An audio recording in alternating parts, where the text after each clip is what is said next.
Welcome to Film Jury, where movies stand trial and the verdict is always final.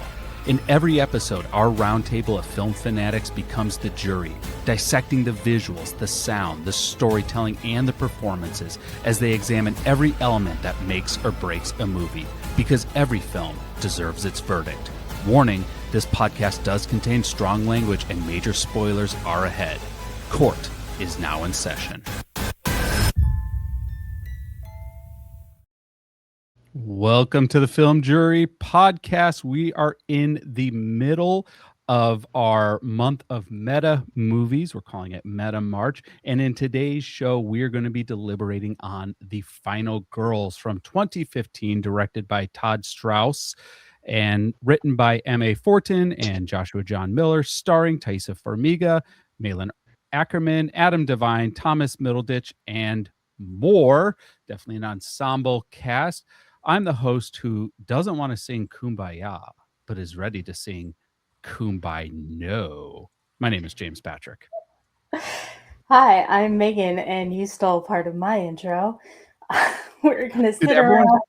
Did everyone do in on the Kumbaya No? Yeah, we're going to sit around and sing Kumbaya No. It's going to be a Bloodbath Jones. Ooh, nice. And I'm Kat Stratford, and I'm here to let you know that James dies first in this movie just for that joke alone. Yeah, I mean, they really have the trope of the nerd, and well, no, the nerd doesn't go first in this one, but he does go unceremoniously. I mean, of the three of us, which one is going to be the nerd? Like, I'm literally wearing a Star Wars t-shirt with like a baby Grogu right here. You are you. I take your lunch money once a week. Meagan, I adore you, but like you are wearing glasses. So, yeah. 4 eyes. So which one of us? You know, well, let's put it this way. If you were in a horror movie, what? I have been in a horror movie. I've been in like a couple independent horror movies. I have too. One.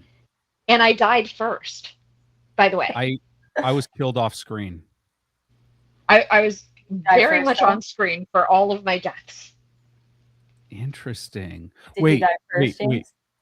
Who like, would this be a director I would know? No. Oh.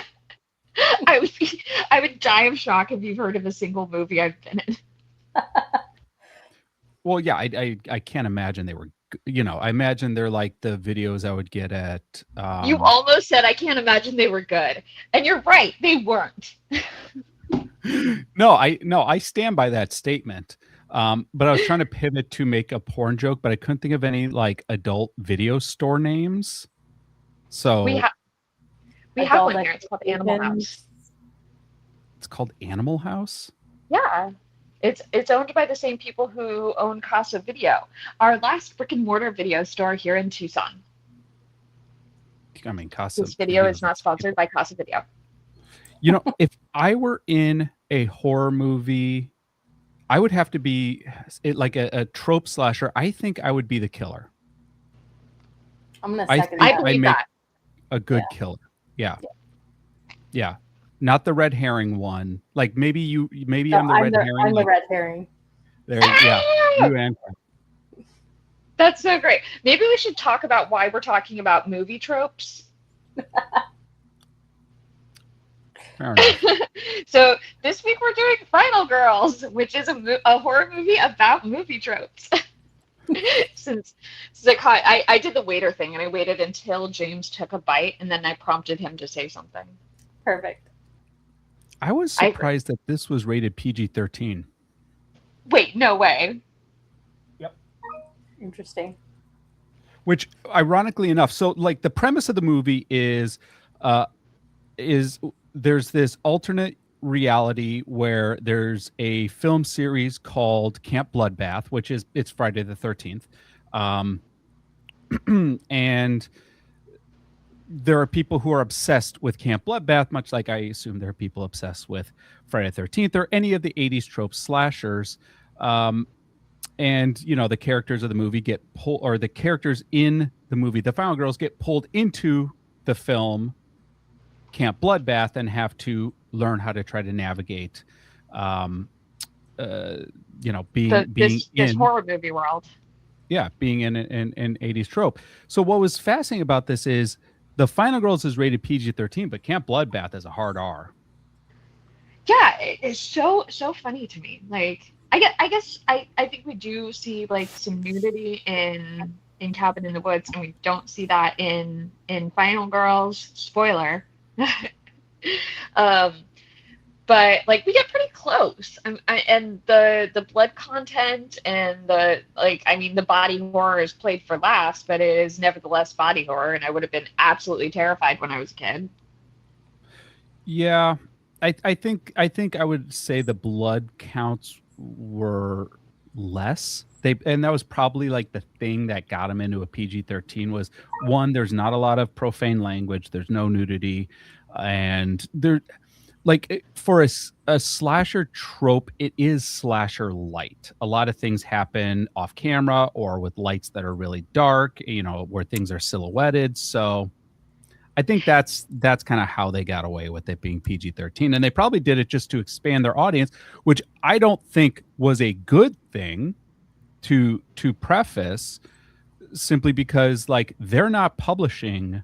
I cannot find any numbers of how this movie did. It was grossly undermarketed. Like the only reason I even knew this existed was because I was randomly doom scrolling on Amazon Prime one day. It had a razor thin budget of 4.5 million, and I'd be surprised if it made even half of that back, simply because of how poorly this was marketed. I don't think it was released in South by Southwest, and then like 9 months later released to streaming. I mean, this movie's got some stars in it and has a huge cult following. So while you may have only discovered it while doom scrolling, I assure you, I hope this is one of those videos that people like get into our comments about, because like I believe this movie has like quite a significant cult following and is like a pretty big fan favorite for Metafilms. Have you seen this, Megan? Yeah, this is the first time that I saw it. I did hear about it when it came out, but this is the first time that I actually saw it. Well, let's dive right in. We open with the exact Jason musical sting. The So they didn't get, or they didn't try to get, the licensing for the name Friday the 13th or the name Jason Voorhees, but they certainly got the rights to the cha-cha-cha sound effect. And we basically are opening with a trailer for the Camp Bloodbath movie. And as the trailer pans out, we have Taissa Farmiga, who plays Max. She's watching the trailer because her mom is in the movie. Her mom is named Amanda Cartwright, played by Malin Ackerman. Yeah, God bless. Of Hunting Wives fame. Oh my goodness. So as she stops watching the trailer, Amanda, her mom, comes back. She's in a car. Amanda comes back to the car. She just came from an audition. And it's clear the audition didn't go well. And we have a little banter back and forth where it's very clear Max is the adult and Amanda is the child. They have flipped roles. Max thinks that, the mom is better than this. She's worried about bills. She's trying to keep things organized of what's happening. And the mom is more of a free spirit. Like at some point she takes all the bills out of Max's hand while they're driving and throws it out the window. Right. It's a stereotypical kind of Gilmore Girls moment. I wouldn't say that their roles are totally reversed. I would say that it's more of a, maybe not necessarily the most appropriate relationship, where they have more of a friend relationship than a mother-daughter relationship. It's a little Gilmore Girls coded, but you can tell that that Max, the daughter, spends her time worrying about bills and responsibilities. And I didn't get the impression that Amanda's character wasn't worried about that stuff. She's worried about it. She's going to the job auditions and stuff. But like, she doesn't want Max to worry about it, was my take. She doesn't want Max to overthink about it.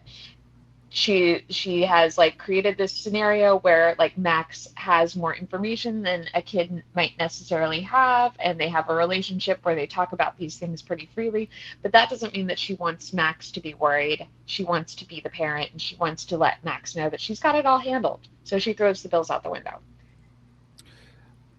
I see why your read on it is like that. My only other asterisk I'll add to it is later in the movie there will be a scene where the character Amanda Cartwright plays steps into that maternal role. And that was a big shift where she stepped into a maternal role and allowed Max to be the daughter for that split second.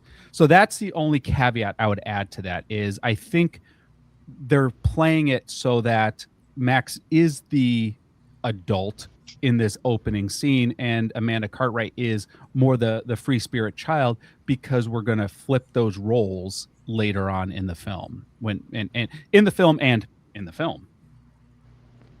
All right. I'll take it. Even though I think you put the ass in asterisk. So a great song comes on the radio and they blast it loud. What song is it? Betty Davis's Eyes. Betty, oh my God, that her voice. Like when you Google the name of the singer, one of the things that Google recommends is does she smoke? Which did you guys see JoJo Siwa's cover of Betty Davis Eyes? Now that's a horror movie. Ayo. So Amanda turns to her daughter and says, "You know I love you, right?" So you know she's about to die. Like, oh, naturally. The whole time that they're singing to each other, they do the thing that drives me nuts in movies. This is a famous trope. I know that they did this on purpose. I know that they did this to Russell My Jimmies specifically. The whole time that they're singing Betty Davis Eyes in the car, Malin Ackerman's character, the mom, she's like looking at her daughter. She's like doing these theatrical, she's karaoke carpooling it, but she's looking at her daughter the whole time and not at the road. And that's not actually what causes what happens. But like, for me, the tension was like already up here because I'm like, look at the road. Yeah, the whole time. That really was bothersome. You knew that something was going to happen, something big was going to happen, and you knew what it was. It was going to be a car accident because that's what happens when you're driving and not looking at the road. I mean, It was wildly telegraphed. Yeah. And I don't know. You'd have to ask the director. I don't know if they meant to telegraph it. Like, they're like, hey, we're going to be so cliche that we're just going to telegraph everything, or they legitimately thought this was going to hold us in suspense and give us what we already knew was coming. I don't know. That was hard to read on me. I feel like it was meant to give tension because I think it is a bit of a trope in movies when characters are like having full conversations while driving, especially in like older movies. They'll like, the driver will practically just have a hand on the wheel and like, I mean, they'll be driving like this, like, just completely turned to the passenger, one hand on the wheel, and they're just discussing their dissertation, while driving. Like, I think that's a pretty famous trope in old movies. And so I think they did that on purpose here because you already know that she's about to eat it. And what bugs me is it's not even because she was not looking at the road. That's not what happens. Yeah. What did happen? Did a car run a red light or something? Sort of. So Max accidentally spills her coffee. They've just gone to Mel's diner and they got like these iced coffees.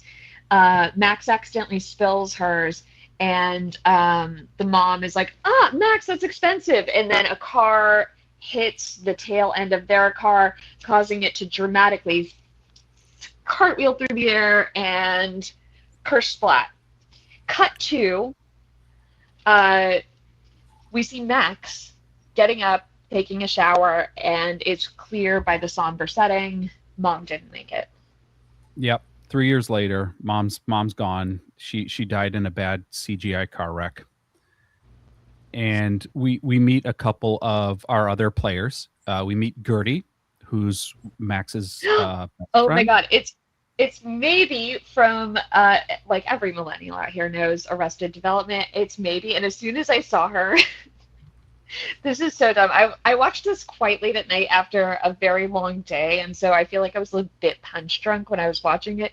But as soon as I saw her come on the screen, I was like, and maybe she's gonna come around to save me. Like, because I knew this was about tropes. So okay, I'm done now. My carpool karaoke days are done. Mm-hmm. We meet Duncan. And we meet Chris. So Chris has the hots for Max. And that's pretty obvious. He really is jonesing for Max. They're so cute. I thought this was such a cute scene. And I really wanted to hear him finish. He's telling her about Greek mythology. And Persephone he's kind of dumbing in the underworld. Yeah. And I really wanted him to finish this story. He tells it in actually a very compelling way. I would listen to Chris teach history or mythology. Yeah. It was such a cute scene. It was very cute.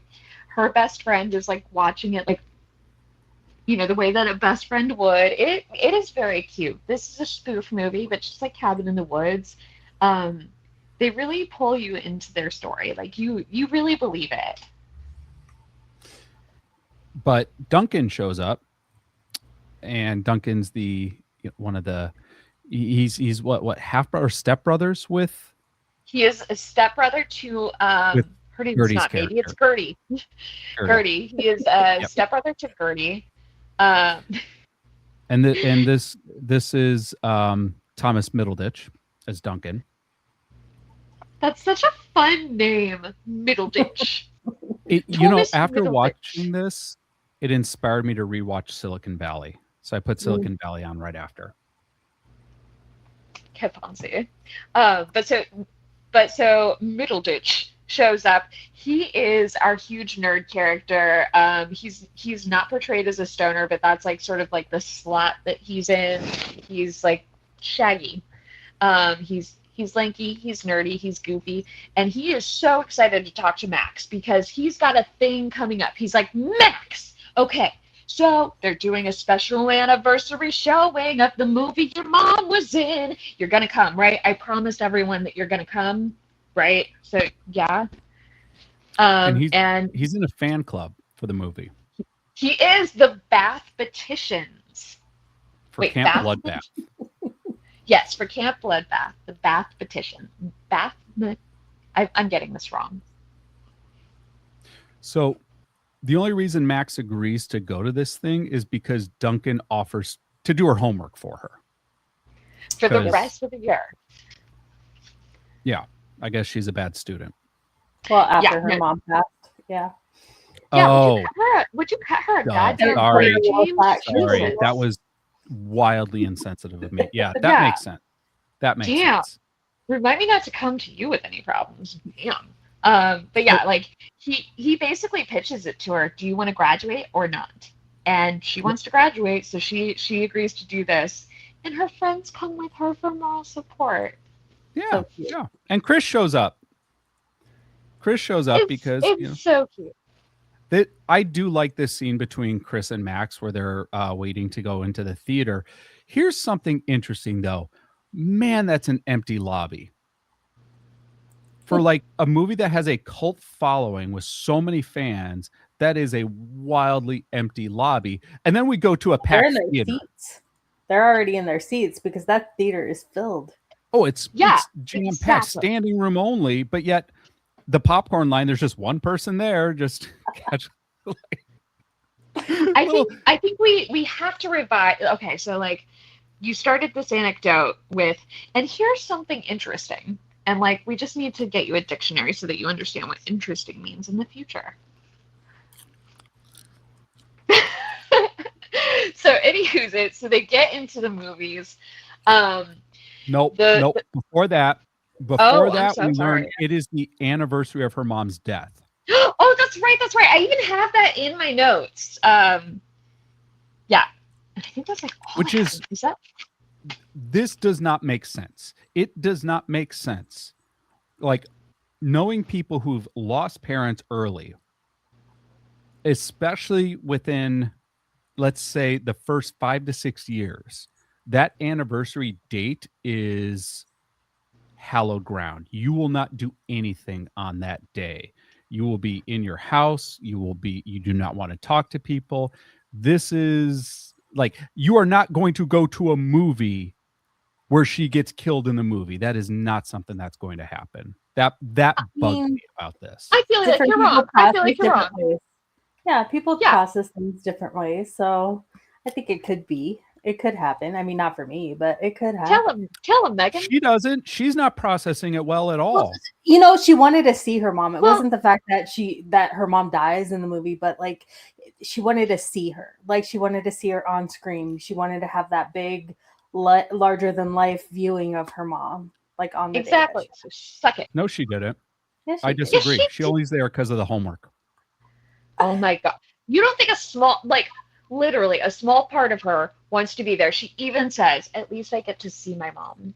Yeah. Do you see her eyes light up when her mom comes on the screen? Like, do you see how big her eyes get? Well, like she already has big eyes, but like, do you see how big they get? She's for so Meaga's pretty. Like 90% eyes, so it's hard to miss. Yeah. We also meet Vicky, who we're going to is our mean girl. The mean girl is Chris's ex. She's passive aggressive. I wouldn't even say she's passive aggressive. She's just actively aggressive. Like she wants people to know she doesn't like them. Agreed. She is a creature of chaos. So she pulls up with another guy and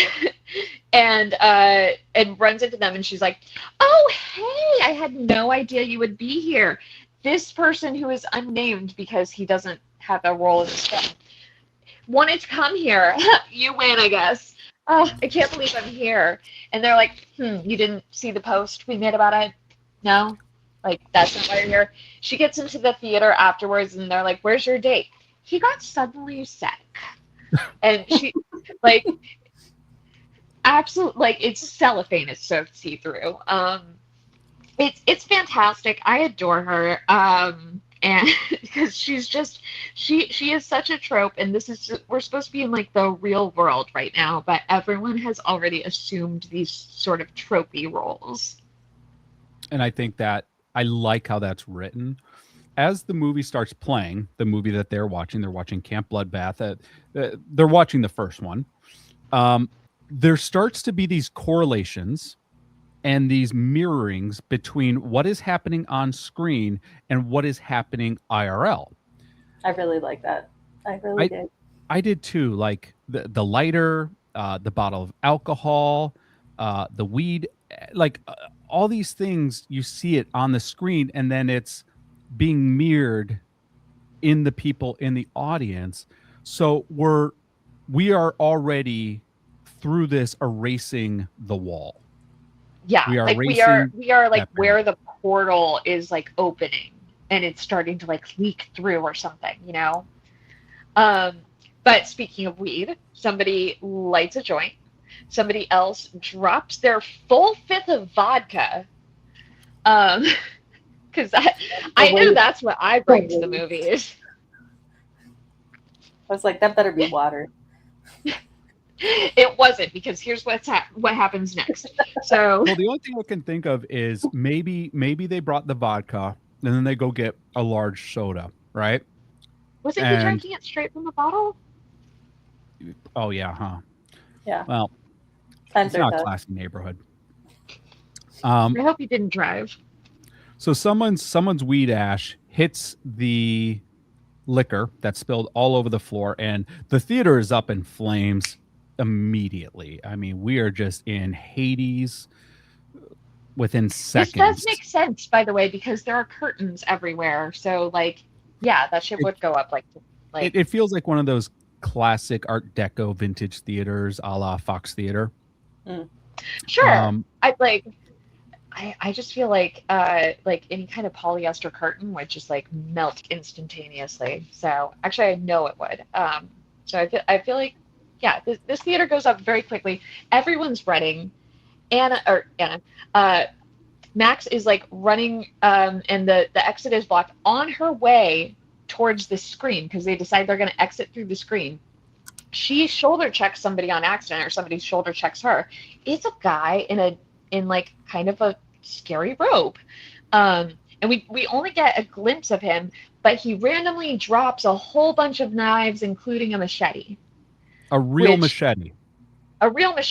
She picks it up. She even remarks, "This is heavy as fuck," because a real machete is heavy as fuck. A note for our viewers. Not gonna ask how you know that.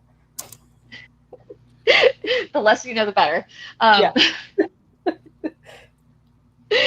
But so our main friend group runs to the theater screen. They slice open the movie, and the last thing we see in this scene, as they slice the theater screen, as the character, the killer in the movie, who's named Billy, slices something on screen. They So slice another at the mirror. exact same time. So it is literally like the knives kiss through the screen. They kiss. I'm 12. They climb through. Go ahead. Oh, sorry. I was going to say the last shot we see. So like the movie screen splits, and we get that big bright light that really looks like you're going through a portal. But of course, we the viewers know, it's just the light from the projector. So they walk in there. The last thing we see is Max looking behind her shoulder as she literally walks into this otherworldly looking light. James, take it from here. All of a sudden, their eyes open, or Max's eyes open, and the entire color palette of the movie has changed. We went from, I'm not going to say muted colors, but certainly it did not have a Kodachrome feel to it. We are in late 70s, early 80s, Kodachrome style, hyper-saturated cinematography. I mean, it's modern. It's my set compared to James's set, if you're watching at home. Yeah. This is the real, and Kat is the Wizard of Oz. yeah, the color explosion, and Megan's the light that we have to walk through. Why? Because I'm so bright. I have no color to my skin tone.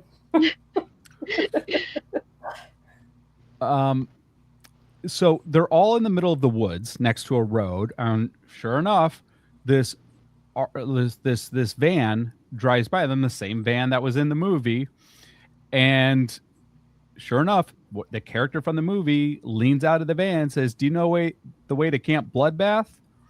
And they're freaking out. They don't know if they're dreaming. They don't know if this is a mass hallucination thing. Like they're trying to literally just stare with their mouths open, like. Yeah. They're trying to wrap their minds around this, and someone says, "This can't be heaven. Max is Jewish." I forgot about that line. That's so good. That was a great line. A title card pops up on screen that says 92 minutes later. And sure enough... I loved that so much. I love that it was specifically 92 minutes. As most slasher films are 90 minutes. 92 minutes. That tracks. And sure enough, the van comes back. "Hey, do you guys know the way to Camp Bluefinch?" And so this time Duncan's catching on. He sets a timer on his watch. And another 92 minutes passes by. The van comes back again. And this time Duncan responds, says, "Yeah, we're counselors, actually. We can show you the way to Camp Bluefinch if you give us a ride." And they're like, "Okay." And he's like, tubular. I love it. So they get in the van, and Kurt is the character driving. Kurt, played by Adam Devine. And he's making fun of their clothes, like, because they're not dressed like you would have dressed in the early 80s, with the cutoff shirts and the short male shorts. So he's making fun of how they look. He's making fun of how they're dressed. And Adam Devine is just playing Adam Devine. There's like No, the range. he has like one character that he plays in every movie, Everything. and we love him for it. It works. It works in this. It gets old I will say Adam Devine gets old in a lot of stuff. Oh my god. It works in this.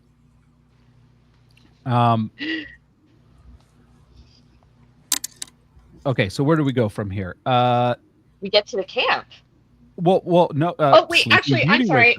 Yeah. Pause that, because guess who's asleep in the back seat of the van? Like they've just gotten into the van. Like, lest we forget, Max has lost her mom. This is the 3rd anniversary of her mom's death. She is now literally in some kind of crazy fucking time warp or whatever, of like where she's now in a van with her deceased mom as she was in the 80s. Like, Yep. Like, I can't even imagine how much therapy she's going to need once they get through the sequel. And I will say, the mom is really great at not aging. Ever looks the exact same in the early 80s as she does in modern times.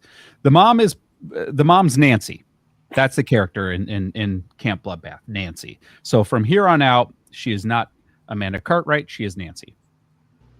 And you want to talk about reading emotion via eyes?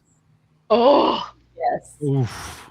Tessa's Max. eyes in this scene are just I actually cried so much during this movie. It was so, like, again, I watched it when I was absolutely exhausted, so that might play a role here, but like for a spoof movie, it still got me in the feels at many moments. And this is one of them. It's like,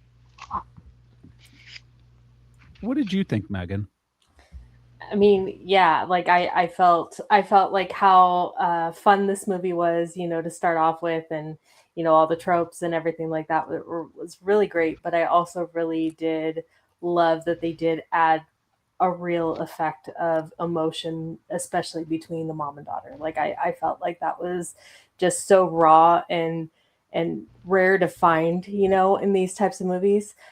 So it actually like really made you connect, I think, with the characters more, because you had that empathy for everybody. You had, these real connections between, everybody. Like the best friend felt like the best friend, the love interest felt like the love interest, because there were these absolutely real, beautiful connections that were expressed throughout the whole entire movie. So yeah, this was a lot more than silly skeletons. This movie has heart. Yeah. They didn't have to do this. Yep. Like that. No, they could have played it like Feast, where Feast is another, like, I would call Feast a spoof movie, and I would say it really doesn't have any heart. No. And I think it tries to at certain points, but it doesn't do it. This movie does it. I even got the sense that the actors really got along. Like, it would not surprise me if this was a really fun movie for them to work on. So just great chemistry. They get to the camp, and Max is watching Nancy, who's her mom, flirt with Kurt. And in the movie Camp Bloodbath, she loses her virginity to Kurt, and then is immediately, who is Adam Devine, by the way. Yeah, and is immediately off by the slasher Billy. And Duncan reminds her, he says, everyone who has sex in this movie dies. So when Max sees her mom, even though it's Nancy, flirting with Kurt, she's like, can't have this. They're trying to figure out how to get out of there. There's a scene with, I think it's Gertie and, I guess it'd be Gertie and Chris going up to Kurt, trying to get the keys to the van and Kurt just throws him into the woods because that's such a Kurt move. Max tries to talk her mom out of having sex, and Nancy's saying, I can't stay a virgin forever. And then she references the slut in the movie whose name is Tina. She says Tina's already done it twice today and she's totally normal. And the camera cuts to Tina giving Tina's like absolutely like losing it, twerking against Chris. It's great. I love Tina's character. I don't know why I haven't seen this actor in more things, because she is a delight. Amazing. The look on Chris's face as he's just standing there awkwardly as Tina like gyrates against him. And of course they all have like these camp counselor uniforms. But it's like a yellow polo or button up or something with shorts. And but Tina's has to be altered. She's got a bikini top underneath hers, and it's tied instead of buttoned, and then her shorts are more along the lines of a Daisy Duke booty short. Yep. We have a little cute nod to a role reversal where Nancy says, "You sound like my mom," to Max, and Max responds, "We're gonna pick this up later, but stay away from Kurt and keep your shorts on." So Max is still the mom in this. Like, that's, we've just really leaned into it. They decide the group of them. So we have who do we have? We have Nancy, or not Nancy. We have Max. We have Duncan. We have Chris. We have Gertie, and we have Vicky. Vicky, the annoying ex-girlfriend, got pulled into this as well. They decide to watch a hitchhiker have sex with one of the camp counselors, knowing she's going to get killed. And Duncan's like, well, might as well watch, which that's a weird fetish that I don't want to unpack. Sure enough, they start getting it on, and Billy, Jason Voorhees, shows up, and he kills the hitchhiker. And the girl, hey, someone should have used this for the intro. The girl who's ready to have sex, her mating call is, "Where's the beef?"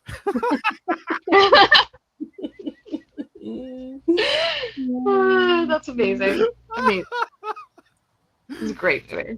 So Billy kills her while the other five just watch, and Duncan is loving this. He has this idea that even though they are within the movie, that they're basically non-playable characters, that the people from the movie can't really impact them, and vice versa.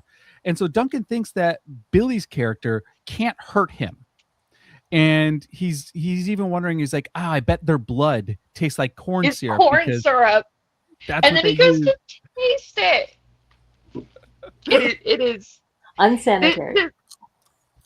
It is a very cute scene. So Duncan goes up to the body and is like, I bet they've just got do you think they just have corn syrup pumping through their veins? He goes and tastes the blood, and he's like, nope, real blood. But he turns around to the group. Billy is literally behind him, and everyone's like, Billy's right behind you. And he is at first is scared, and then he's like, oh, because Billy doesn't advance on him, and so he's like, oh, okay. Like I said, you guys, we're basically NPCs in this. I don't think he knows what to do with us, since we're not in the original movie. And he has his back to Billy, obviously, because that is completely necessary for this. And he's commenting oh man, he is actually big and scary. If I could be killed right now, I would be scared. Y'all know what happens next. Of course, he gets a machete to the side.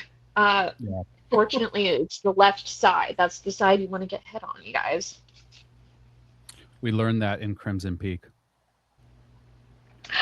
I learned that in our Flagwing staff, but also Crimson Peak. So Duncan's gone. The four of them who are left bolt away, and they get caught in a loop. They get caught in a loop because what they're trying to do is they're trying to escape the camp. But you cannot escape the camp because the movie only takes place at the camp. So every time they run what ostensibly would be the end of the campgrounds, they just loop back around to the entrance to the camp. So they just keep running by the camp counselors over and over and over again until they realize, well, they can't keep doing that. And so they make a plan. They realize there's a final girl in this movie, and her name's Paula. We just got to stick with Paula because Paula survives to the end. So if we stick with Paula, we too will survive. So Paula shows up, and I'm not sure what they're playing off this, because Paula is a bad Sarah ass. Connor. Oh, okay. That tracks. I was like, what slasher movie is the final girl not the unsuspecting virgin who is thrust into extraordinary circumstances and has to rise to the occasion? This is just a badass who is ready to fight as soon as she gets out of her Pontiac Firebird. Yeah. So like, yeah, that's Sarah Connor for sure. We have some scenes now where all the I just have to call them IRL characters are mingling with the movie characters, and they're forming bonds essentially. Like Gertie's really connecting with one of the characters from the movie. Max tries to interrupt her mom from losing her virginity with Kurt. She bursts in to tell Nancy not to have sex with Kurt. Kurt pops in holding a beer. Pants down. He's got his pants around, like, you guys, it's like a little kid. Like, he's got his pants around his ankles, and he's got his tight. I don't think they're actually white, but they're like tighty whitey style. I think they're actually like a lilac color. Yeah, lavender. Yeah. But so, and he's just like, yeah, 2 for the price of 1. Also, he's like very queer coded for me in just about everything. Yes. There was a scene, I don't know if it's already happened yet, where Chris reveals that he has 2 fathers. And Kurt I love that. That's not possible. Like, how would that even work? Like, they can't have a kid, they just have sex all the time, which I maybe that's okay. And it was just like, yeah. Oh. So they're sitting on a log, and then Adam Devine, what's his name? Kurt starts talking shit about gay people because it's the 80s, and that is kind of what people did. And Chris says, well, I have 2 dads, so shut the fuck up. And Kurt responds with, what? That's impossible. Gay guys can't have kids. They just, go to Miami and go to clubs and have sex all the time. It's actually a really cool lifestyle. Mm-hmm. Little depth to Kurt. I mean, I just think he's like in the closet. So hence his like perpetual need to like get laid, because he's overcompensating. I think he get from that. But so he like. Anyways, back to the bedroom. We have Max a little continuity error in the bedroom. They can't decide which hand Kurt wants to hold the beer in. That was something I caught. I didn't catch that. Yeah, the beer keeps switching hands when they cut from the shot to the girls to the shot of him, which happens. Like, you do multiple takes, and whoever's job it was to ensure that the continuity was consistent between the shots wasn't paying attention to what hand he was holding the beer in. Do you know what? I'm gonna just like play devil's advocate here and disagree with you. I know, something new and different for me, disagreeing with you. I'm just gonna say they did it on purpose because it's meant to be a cheesy 80s movie which has continuity errors. So there. No, I know that's not the case. I just want to disagree with you for being such a fuddy-duddy about these details. Well, it's just, this is why this cost $4.5 million and not $14 million. We learned that they can hear the music sting, and that's kind of fun. They can hear the cha-cha-cha. But only the IRL characters pay notice to it. The movie characters, they seem oblivious to it if they hear it. they are about to get caught in a montage, or sorry, not a montage, a flashback scene. So it looks like, what how would you describe this? Like We have like translucent icicles, like dropping stalactites. Yeah. Like stalactites coming down from the ceiling. Like imagine you're in a flashback, kids. It rains down onto them, and then they are wibbled into the flashback. We're in a black and white world, where we see a young Billy at Camp Bluefinch. He's a camper, and he is running away from his bullies, so he runs into an outhouse. The counselors come out to see what's all the hubbub, and his bullies say, Billy's been in there forever and he won't come out. So the counselors come up with a really fun gag. I love how super safe these adults are for Billy. I guess they'd be like older teens, I guess. Older teens, or like my memory of summer camp was that the counselors were older teens and early 20s. So they grab some firecrackers and toss them into the outhouse. And the next thing we hear is just like, this is actually kind of they play this scene a little bit more lightly in a later part of the film, but for this, our first time seeing it, they actually play it pretty seriously, and like the screams coming from the outhouse are actually pretty brutal, and it does sound really horrifying. Everyone listening or everyone watching this flashback is just like, oh, this is like horrifying. I can't believe this is happening to this little kid. In the flashback, we also cut to like he was in the hospital for 7 months. The whole time he was in bed, all he thought was about how he was going to exact revenge for what had happened to him. His face would never be the same. They actually, while they're in the flashback, there's a chapter card that said, I think it said like summer 1957, but the IRL characters have to physically step over it. Like this is not something they can walk through. They are floating letters that they have to step over. And in this flashback, they watch Billy come back and kill some camp counselors in their beds, and blood splatters, and it hits her. It hits our IRL characters. Yeah. They get a nice coat of red paint. So the flashback ends, and they're transported back to the movie, the modern, or I can't say the modern movie, the 80s. They're back in the 80s.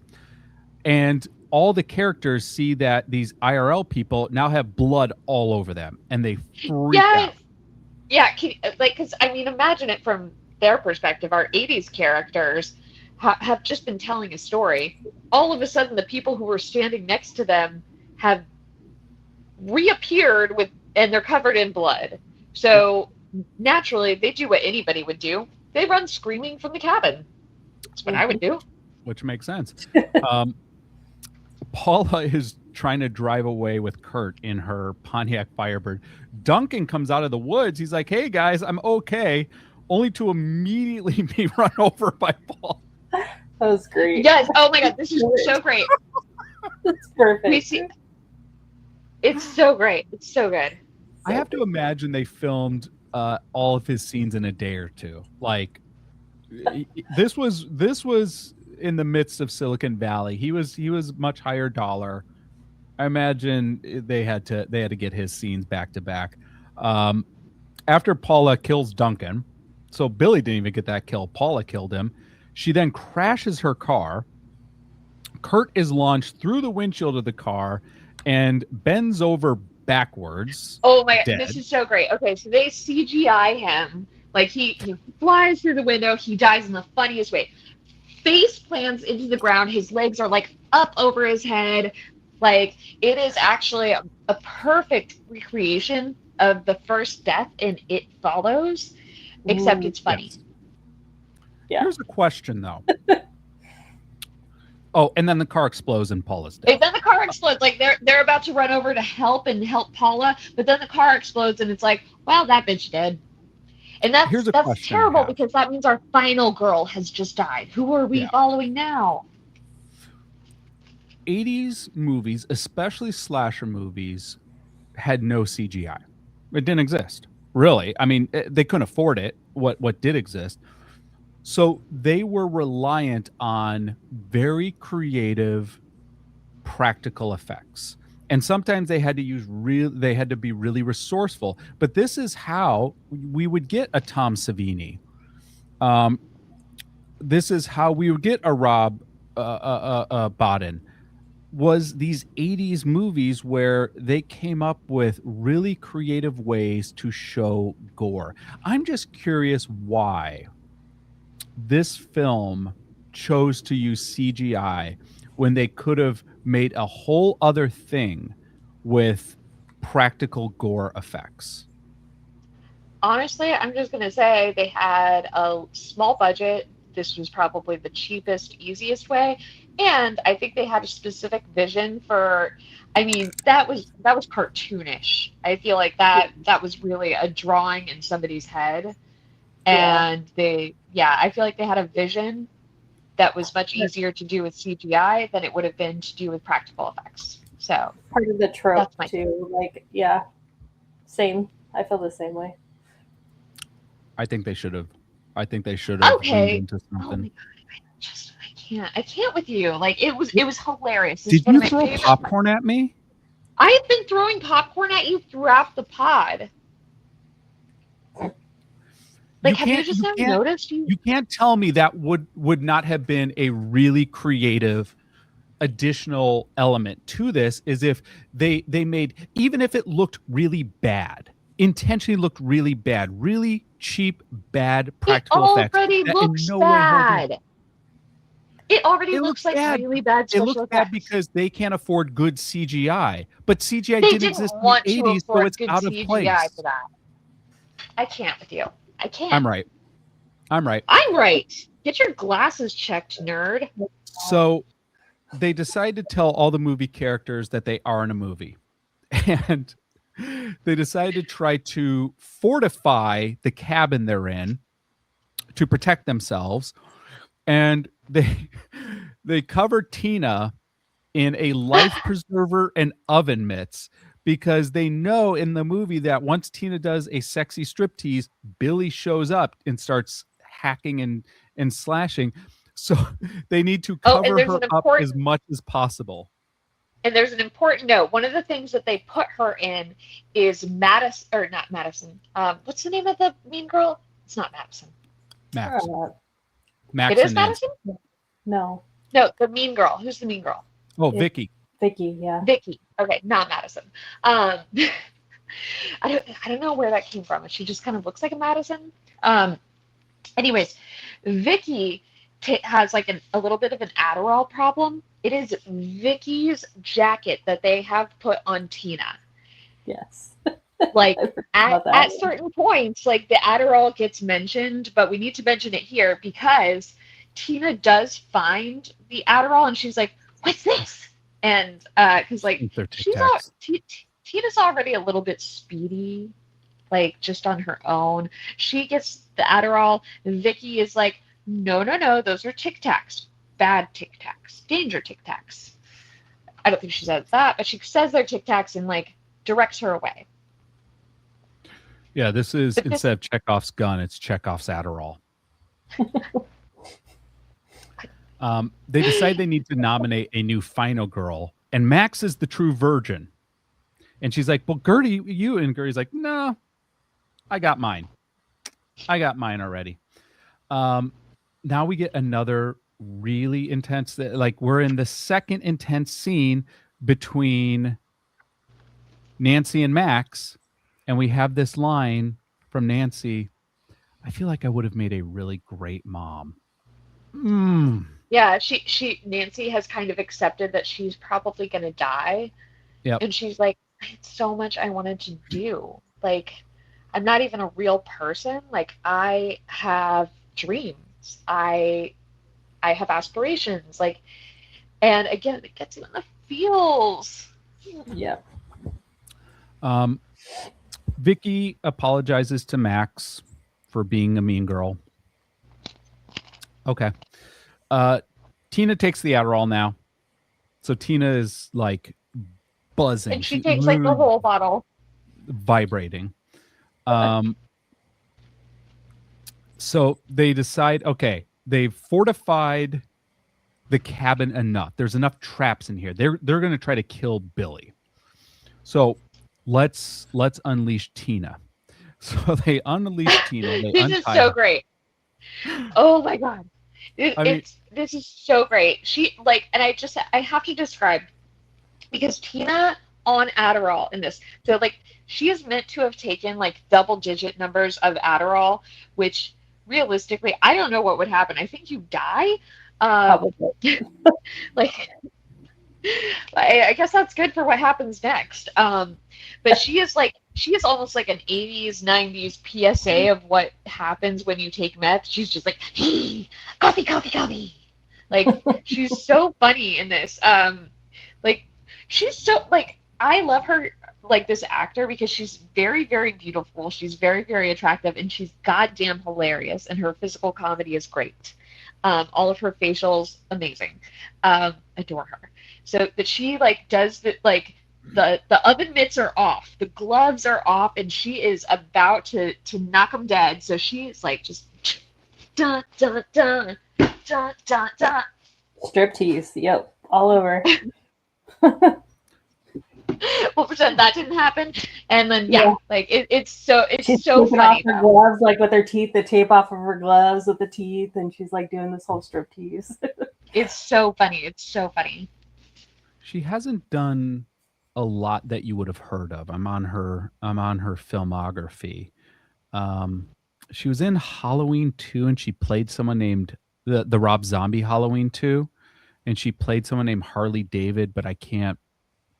There's nothing. Most of the movies listed on her credit list, you can't click to learn about the movies. So a lot of small budget films, which is unfortunate. Billy shows up after she flashes him, but we don't see that. No, because we're PG-13. Yeah. Tina turns to run and trips over their tripwire that they set up for Billy. Oh my God! Head falls right into a bear trap. This is so good. It's so funny. It's so funny. Yeah, like it's like the plan. They had a plan for her to like make it out of this, and instead she like completely forgets the plan as soon as Billy gets close, turns and runs, and like I don't think I even knew exactly what was supposed to happen when the tripwire got tripped, but you just see her splat right into a bear trap, and it's not very gory. That you just see really the bear trap. And you don't see any like splatter really or anything like that, but like it's just so cartoonishly funny. It's like a single screen, but another opportunity I think for that would have been a really funny practical gag is to have like a watermelon explode for a head.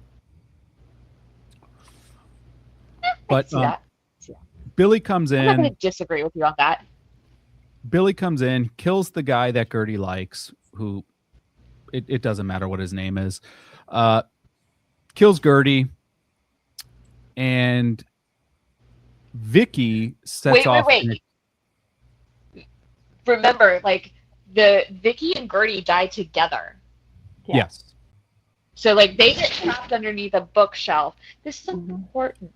They get trapped under a bookshelf, and like Billy, for whatever reason, kills people very, very slowly. So he walks up and he shoves the knife through the bookshelf, killing Gertie. Gertie is dying, and Vicky knows she's about to kick it too. So she holds Gertie's hand. Oh, I'm gonna get the clamped. It's such a beautiful moment of girlhood, and like Vicky, our mean girl turned nice girl, she what does she do? She grabs a lighter, right?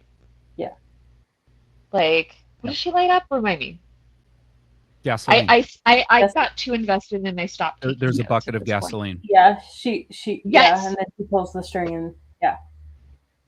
Oh yeah. because they had tried to pull the string she finally earlier. gets the string to actually pull down where the destiny she like for her last act, she's already been stabbed, by the way. At this point, she does this with a knife literally in her back. That's what women do. Okay, we carry on. She yanks that chain, she lights that motherfucker up. This guy is on fire. This guy is on fire. Okay, I'm stopping now. So we have Max and Nancy were able to escape the house, which is now on fire. But then Billy jumps out of the second-story window. Slow motion. In slow motion. And then they're running in slow motion, and they're both saying to each other, like, no. "Why can't we move any faster?" It's slow motion. So Max tells Nancy to start telling a flashback story. And the flashback story pulls Nancy, Chris is still there. Nancy, Chris, Max, and Billy into the flashback. So now they pull Billy into the flashback. And then Billy gets hit by the car that you see in the flashback. And it knocks him off the screen, knocks him through the chapter card letters. I think this is so fun and so funny, and like whoever put this together, like this was just the layering and the meta-ness of it is so clever. I think. Like, who thinks of this? It's so funny. Billy does manage to stab Chris, so Chris is in a rough spot. He doesn't kill him yet. Yeah, no, he's slowly dying. He did not get stabbed in a good spot. I will say that. He got stabbed on the right side. Try to avoid getting stabbed on the right side, you at home. Yeah. And instead of killing Nancy, Billy kidnaps her and takes her to his, I assume his old house is what I'm reading from this. And well, it's established in the first flashback that legend has it Billy still lives in a cabin somewhere in these woods to this day, planning his revenge. Kind of like Jason's weird little shack in Friday the 13th Part 2. This is a spacious little shack. Max finds Nancy tied up in the house, and Billy then stabs Max.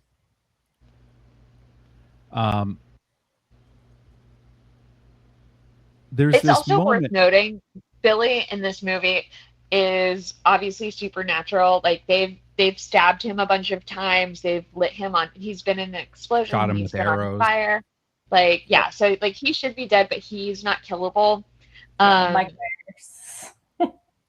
the way, he was impaled in deer antlers, Kat. Huh? I know, another deer antler moment. Yes, deer antlers. You know how I feel about deer antler murders. I'm a big fan. But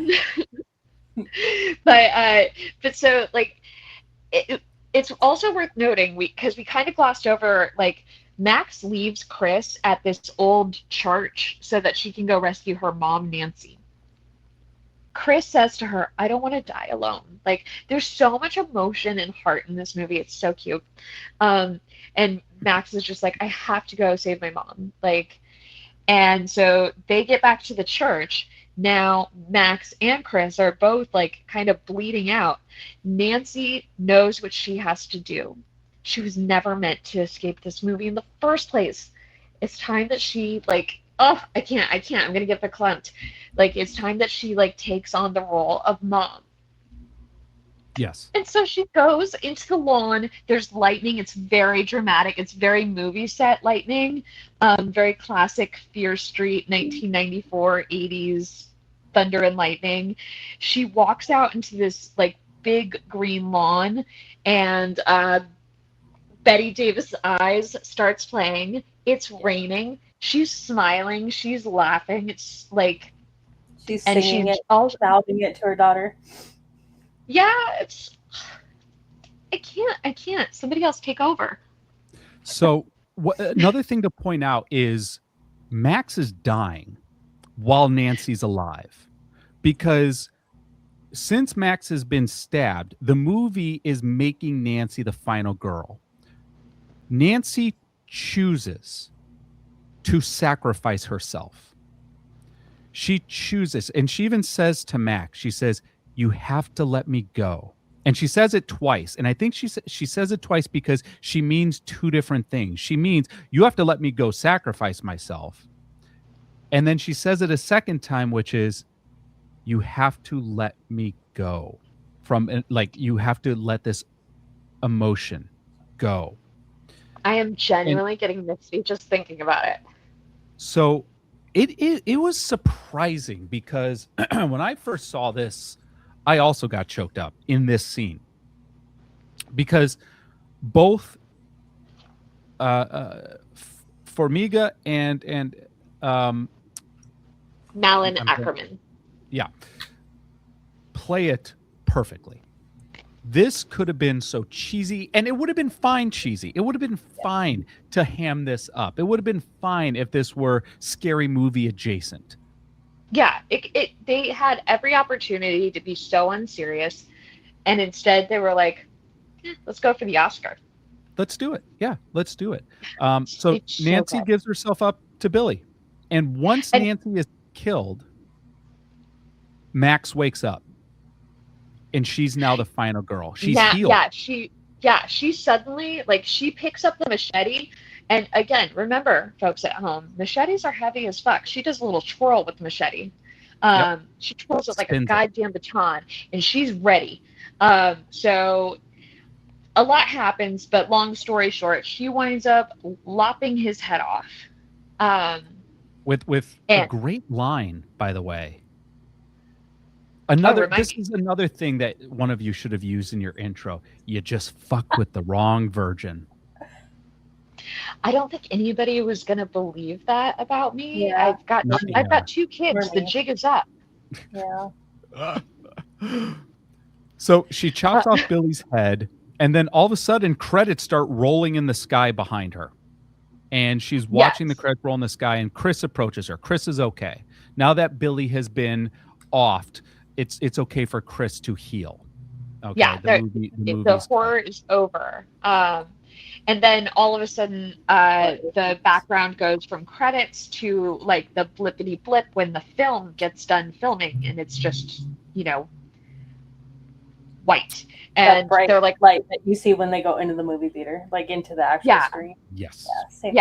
It's like that. And so and they embrace, and they're like, what's happening? I don't know. Cut to where it's a close-up of Max's big, beautiful eyes again. They're closed. They open. I want to know what kind of mascara she uses, because those eye close-ups are great. Maybe it's Maybelline. There's not a clump in sight on these eyelashes. Anyways, so she opens her eyes, and we're in a hospital. And everyone's there. Friends are there. Yeah, everyone's there, and so we assume. To be clear, all the IRL characters are there. Yes. Only our IRL characters. Duncan, Gertie, Vicky, Chris, Max, our core 5 are all in the hospital, and they've all been bandaged up, and they're all doing okay. They got nasty scars. Yeah, even Duncan is there. Duncan survived getting macheted on the left side and getting hit by a car. And the first thing Max says is wait, was it all a dream? And Duncan lifts up his shirt, and he's like, nope, it was real as fuck, and shows them the giant scar. He was mad about how they sewed him up. So. And next thing you know, they hear a music sting. They actually hear the music sting because they can hear those. So they rush out into the hall to see what's going on. Well, what? We need more information. And what do they see in the hall is a pretty empty hospital, with the exception of you have a doctor who is wildly sexually harassing his female nurse and trying to undress her, which Halloween 2, we are in Halloween 2 is what we were in. Halloween 2 / Friday the 13th part 4 / so many, And Duncan's just excited. He's like, wait, you're going to love the sequel. We are in the sequel. And all of a sudden, Billy jumps through a window, and he's now in the hospital. And we have a new title card pop up on screen that says Camp Bloodbath 2, cruel summer. And Duncan says, "Oh, this is so great. The sequel is so much cooler than the original." Roll credits.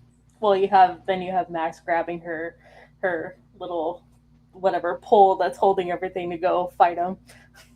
Oh yeah, the IV. I love it. Wait, we also see Adam Devine at some point in like a full body cast. I am not making this up. I missed that. No. It must have been okay. So when the credits roll, they start playing bloopers and stuff. Yeah, so this must have been one of those tag scenes. So that's not canon. Don't quote me on that, mommy. We cannot. That is not canonically accurate. All right, so deliberations. Where do you sit with Final Girls from 2015? We'll start with Kat. I mean, this movie is not. I got verklempt while we were talking. This movie has my heart. This was my first time seeing it, not my first time hearing about it. It's been on my watch list for a million years. I'm so glad I finally watched it. I'm embarrassed it took me this long. Absolutely not guilty. I love this movie. All right, Megan. I was drawn in from the get-go. I was expecting the tropes. I was hit there for it throughout the whole thing. I didn't feel like it went on too long. I felt like it was just enough time to go through everything. It was, heartfelt. It was funny. It was, magical in some areas. So I'm going to have to say not guilty as well. I loved it. You should see it too. Yeah, I think this is a round of not guilties. I enjoyed this movie. This is the second time seeing it. If I were to give a critique, little slow end of Act 2 going into Act 3, but and I feel like there was a missed opportunity with doing practical effects. That would have been awesome. But the thing that you just cannot argue is, one, this movie is so well written, and two, this movie is so well acted. Yeah. And that right there is the thing that really holds this movie. It's unfortunate, I think, that this movie was undermarketed. It's unfortunate that we can't have more of this, because I want to know what happens next. I want more. We could have had so much more. Talk about what could have been a fun TV show, right? Oh my god. If there's a big TV producer watching this, first of all, this was our idea. We would like our royalties. We would like to be involved. We have ideas. James wants to talk to you guys about using practical effects a lot. I'm available for a role. Yeah. Yes. Megan wants to be in it. Kat can finally add to her IMDb page. Do you have an IMDb page? You do, don't you? I do have an IMDb page, but it is not under it's not under Kat Stratford. It's under my old married name, and I have no idea how to change that.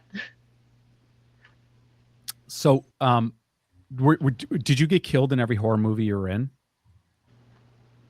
I think I live in. There's a movie I did called Possession where I am possessed, and I think I live and kill everyone in that. Rough. So that was fun. Yeah, them's the breaks. It's a short film. Megan, were you ever? Because Megan, you've acted. Have you ever been in a horror film? No. I decided to stay away from that genre. I watch too much real life murder, so that's the genre. I like watching it, and I like watching true crime, but that is the one thing that I won't do, because I've watched too many things where people lure actors out into the middle of the desert, and that's where we live.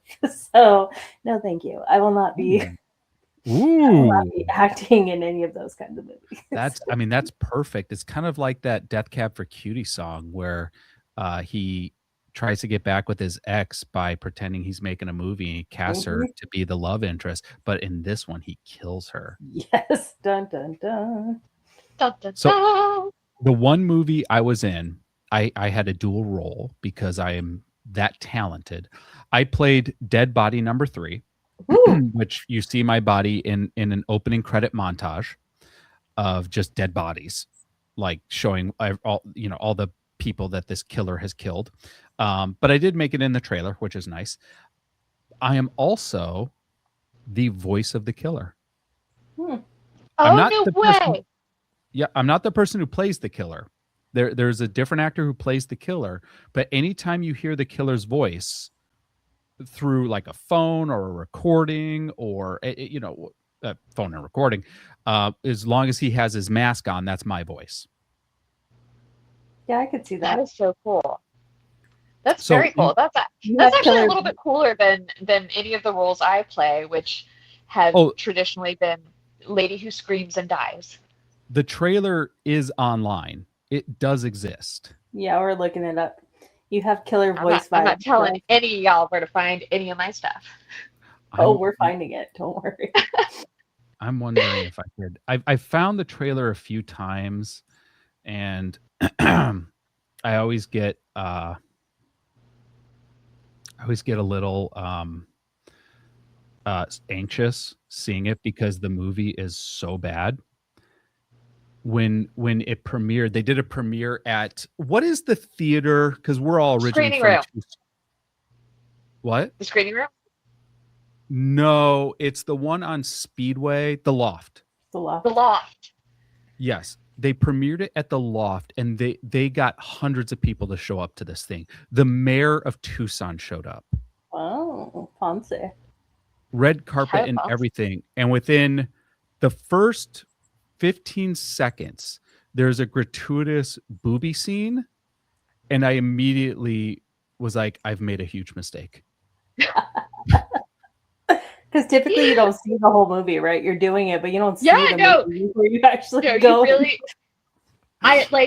There's so many decisions and stuff that are just so far out of your control. Like, there was a short movie I did where like the audio was bad in a bunch of scenes, so they just cut them, and like the final product like makes so much less sense for it.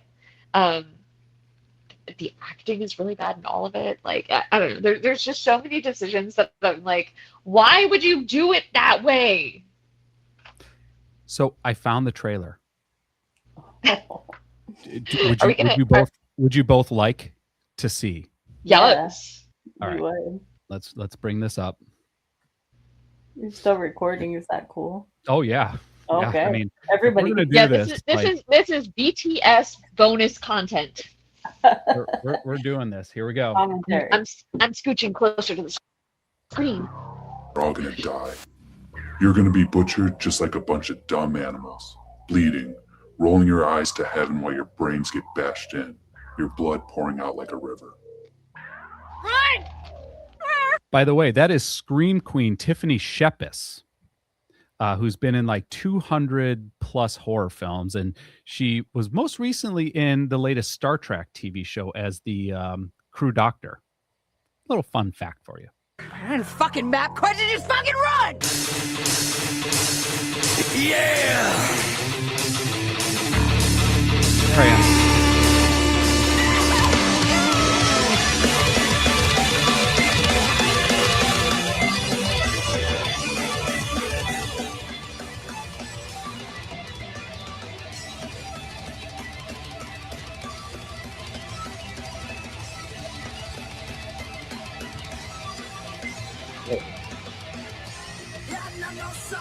Why did you dream up this noble experiment? It's real. Live on the internet. Mass murder reenacted. Whatever's gonna happen in this house, I'm ready. I just want to solve the murder. Careful what you wish for. Somebody's always watching. Fuck it. It's gonna be a show. It's not even real. It's just a prop. It's not even sharp, see?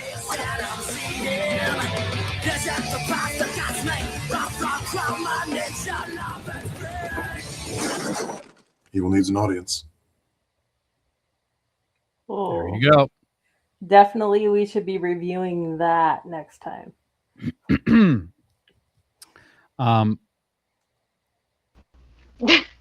Yeah. Sorry, my phone died. You didn't miss much. Yeah, I don't think the guts coming out, the blood on the keyboard. I mean, that was just. I think the only like realistic parts to me were when they actually were dead. Like that was really good when they played dead. We did good at not moving. Yeah, that was really good. Whilst dead.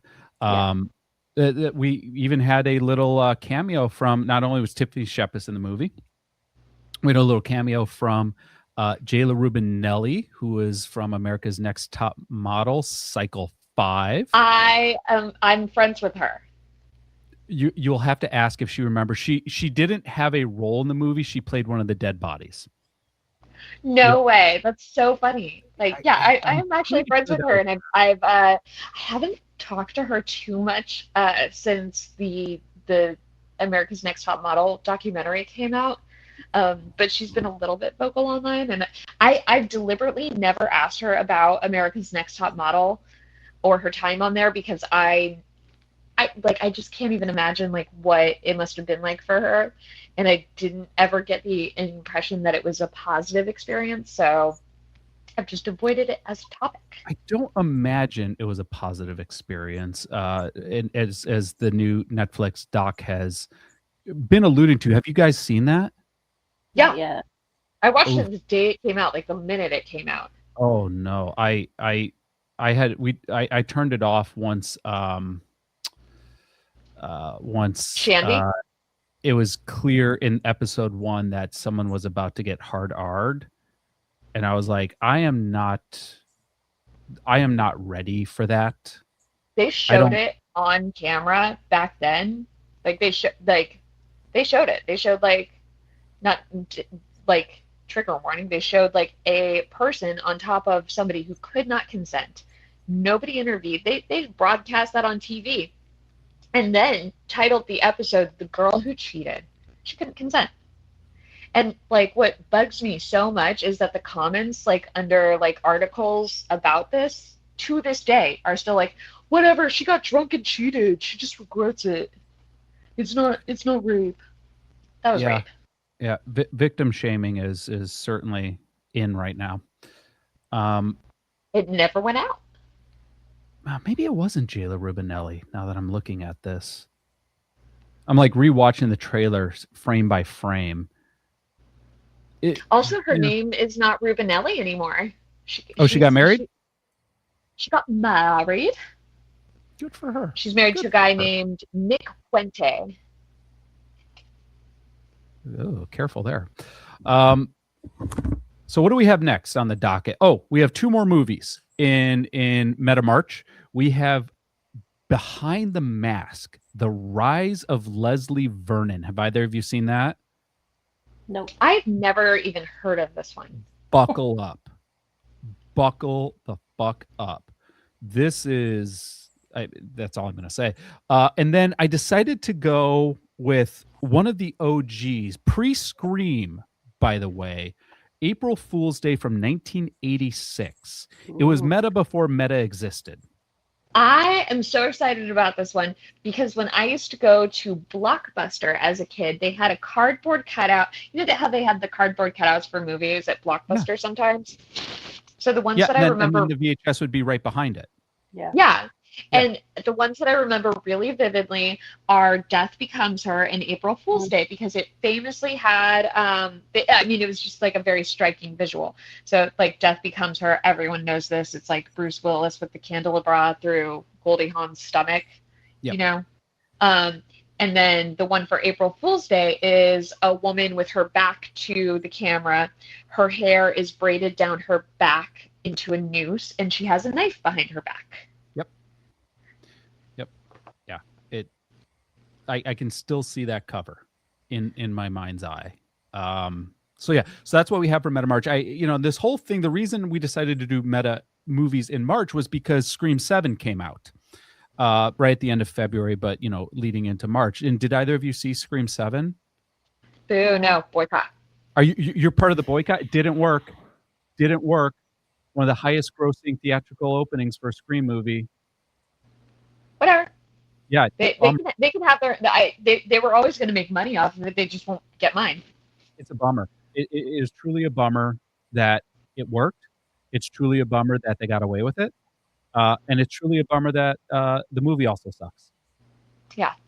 Um, Oh God, that's not surprising. Like I don't know when Kevin Williamson stopped learning how to write, but he can't write anymore.